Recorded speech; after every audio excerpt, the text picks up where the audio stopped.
এখানে একটি রেগুলেটর নির্মিত হয়েছিল যা তিনি উদ্বোধন করেছিলেন। 2024-এর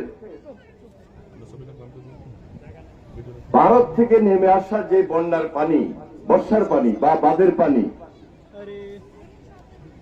ওই পানির এত স্রোত ছিল যে পুরা ফেনী, নোয়াখালী এবং লক্ষ্মীপুরে সেই সময় যে বন্যাটি হয়, যার কারণে ওই স্রোতে ওই রেগুলেটরটি সেদিন অকেজ হয়ে যায় এবং ভেঙে পড়ে। এর পরবর্তীতে অস্থায়ী কাজ হিসাবে যে কাজটুকু করেছিলেন, আমি বাংলাদেশ সেনাবাহিনীকে আন্তরিকভাবে মোবারকবাদ জানাই, ধন্যবাদ জানাই। এই দায়িত্বটুকু তারা গ্রহণ করেছেন এবং তাদের নিজস্ব যে পানি উন্নয়ন বোর্ডের সহায়তা এবং তাদের যে শ্রম বা সহযোগিতা একসঙ্গে মিলে ওনারা যে কাজটুকু করেছেন, যে বাঁধটুকু দিয়েছেন, এটা একটা অস্থায়ী প্রকল্প হিসাবে এখন আমাদের এই বৃহত্তর নোয়াখালীকে আপাতত রক্ষা করে আসছে। তবে আমরা ভয় পাচ্ছি, এই যে মের পরে আবার যখন বর্ষা হবে অথবা জলের পানি যদি নেমে আসে, তখন আবার বৃহত্তর নোয়াখালীবাসীর কি দশা হবে, যার পরিপ্রেক্ষিতে আমাদের এখানের মাননীয় সংসদ সদস্য তিনি যেভাবে উপলব্ধি করেছেন,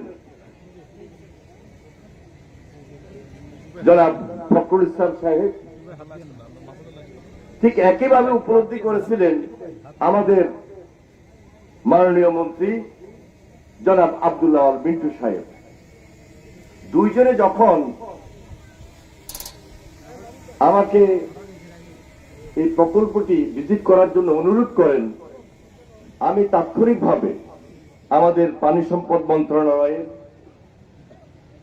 সচিব এবং অন্যান্য যারা দায়িত্বে আছেন তাদের সঙ্গে কথা বলি। প্রকৃতপক্ষে আসলে মুসাপুর সম্পর্কে আমার এত ধারণা ছিল না এবং এই প্রকল্পটি যে এত গুরুত্বপূর্ণ ছিল ওনাদের দৃষ্টি আকর্ষণের পর আমি নিজে আরো বেশি অবহিত হই এবং বাস্তবে দেখার জন্য আজকে আমি সকাল 7টায় ঢাকা থেকে রওনা হয়েছি। অত্যন্ত দুর্ভাগ্যের বিষয় যে প্রতিমধ্যে চান্দিনায় সেখানে একটা ফ্যাক্টরির দাবি দেওয়া আদায়কে কেন্দ্র করে পুরো রাস্তা ব্লক ছিল, যার কারণে 2 ঘন্টা সেখানে আমাকে অপেক্ষা করতে হয়েছে। না হলে আমি যে নির্ধারিত সময়টি দিয়েছিলাম আমরা সবাই মিলে 11টার সময় হয়তো আপনাদের মাঝে উপস্থিত হতে পারতাম, আপনাদের এই কষ্টটা হতো না।